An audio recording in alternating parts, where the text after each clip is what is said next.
Hello everyone, welcome to Shanvi's cooking and vlogs అండి. నేనైతే ఈరోజు ఎగ్ ఫ్రై చేస్తున్నానండి. ఒక న్యూ రెసిపీనే అనుకోవచ్చండి. ఎందుకంటే నేను కొత్తగా ట్రై చేశాను, చాలా బాగా వచ్చింది. సెకండ్ టైం చేసినప్పుడు వీడియో తీశాను.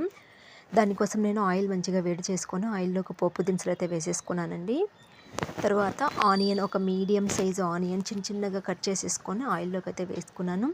ఆనియన్ ఇలా ఆయిల్లో మంచిగా ఫ్రై అవనివ్వాలండి. మనం ఫ్లేమ్ని హైలో పెట్టుకున్నా పర్లేదు, ఆనియన్ ఫ్రై అయ్యే వరకు.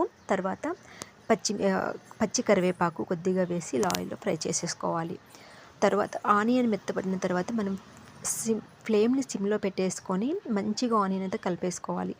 ఆనియన్ అలా కలుపుకున్న తర్వాత అందులోకి పచ్చిమిర్చి మనం ఎంత కావాలనుకుంటే కారం తినేదాన్ని బట్టి పచ్చిమిర్చి, కొద్దిగా సాల్ట్ వేసేసుకొని మిక్సీ పట్టి పెట్టుకోవాలన్నమాట. పచ్చిమిర్చి పేస్టు అది ఇప్పుడు వేసేసుకోవాలన్నమాట. ఆనియన్ మెత్తబడిన తర్వాత పచ్చిమిర్చి పేస్ట్ మీరు కొద్దిగా సాల్ట్ వేసి పట్టుకోండి.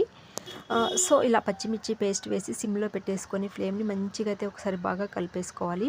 కలిపిన తర్వాత ఇందులోకి కొద్దిగా సాల్ట్, మరీ ఎక్కువ వేసుకోవద్దండి, ఎందుకంటే ఆల్రెడీ మనం పచ్చిమిర్చిలోకి సాల్ట్ వేసాం కదా, అందుకనేసి కొద్దిగా సాల్ట్, కొద్దిగా పసుపు వేసేసుకొని ఇలా ప్లేట్ పెట్టేసుకొని మంచిగా సిమ్లోనే మెత్తబడినివ్వాలి. ఎందుకంటే పచ్చిమిర్చి అది పచ్చి వాసన పోయేంత వరకు సిమ్లో ఇలా ఉడికించుకోవాలన్నమాట.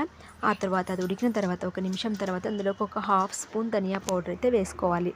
ఇది మనం రైస్లో కూడా తినొచ్చండి, చాలా బాగుంటుంది టేస్ట్ ఇది. ఎందుకంటే ధనియా పౌడరు, ఆనియను, పచ్చిమిర్చి ఇదంతా వేసింటాం కదా, టేస్ట్ చాలా బాగుంటుంది. ఇలా ఒక నిమిషం పచ్చిమిర్చి ఆయిల్లో ఆనియన్స్ అంతా మగ్గిన తర్వాత అందులోకి మనము ఎగ్స్ ఇలా పగలగొట్టుకొని ఎగ్స్ అయితే వేసుకోవాలండి. నాకైతే ఎగ్స్ పగలగొట్టడం అయితే నిజంగా రాదండి, ఎప్పుడు చేసిన ఇలాగే కుస్తీ పడుతూ ఉంటాను. ఇలా ఎగ్స్ అయితే పగలగొట్టుకొని మనం ఎన్ని వేసుకోవాలనుకుంటే అన్ని 3, 4, 5 అలా ఎన్నైనా ఇలా ఎగ్స్ పగలగొట్టుకొని మనం మొత్తం ఆ పేస్ట్లోకి అయితే వేసేసుకోవాలి. వేసుకున్న తర్వాత మంచిగా లో ఫ్లేమ్లో పెట్టుకొని సిమ్ని మంచిగా కలపాలండి. అంతే ఎగ్ ఫ్రై అయితే రెడీ అవుతుందండి. చాలా అంటే చాలా బాగుంటుంది టేస్ట్. మనం వేడి వేడి అన్నంలోకి తింటే మాత్రం సూపర్గా ఉంటుంది. ఇలా చపాతీలోకి, రైస్లోకి కానీ మనం తినొచ్చు. నేను సెకండ్ టైం చేశానండి, ఇది చాలా బాగుంటుంది. మీరు ఒకసారి ట్రై చేయండి. మీకు కనుక ఈ రెసిపీ నచ్చినట్టయితే మన ఛానల్ లైక్ చేయండి, షేర్ చేయండి అండ్ సబ్స్క్రైబ్ చేసుకోవడం మాత్రం అస్సలు మర్చిపోవద్దు.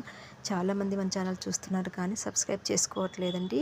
సో మీకు ఈ రెసిపీ ఈ వేలో నచ్చుతుంది అని అనుకుంటున్నాను. ఖచ్చితంగా మీరు ఒకసారి ఇలా ట్రై చేయండి, మీకు కూడా ఖచ్చితంగా నచ్చుతుంది అని అనుకుంటున్నాను. సో ఇలా ఎగ్స్ వేసిన తర్వాత మాత్రం మంచిగా కలుపుతూనే ఉండాలండి. ఎందుకంటే ఎగ్స్ వేసిన తర్వాత ఇలా అడుగంటే ఛాన్సెస్ అయితే ఉంటాయండి. అడుగంటిందనుకో కర్రీ మొత్తం ఘాటు వచ్చేస్తుంది.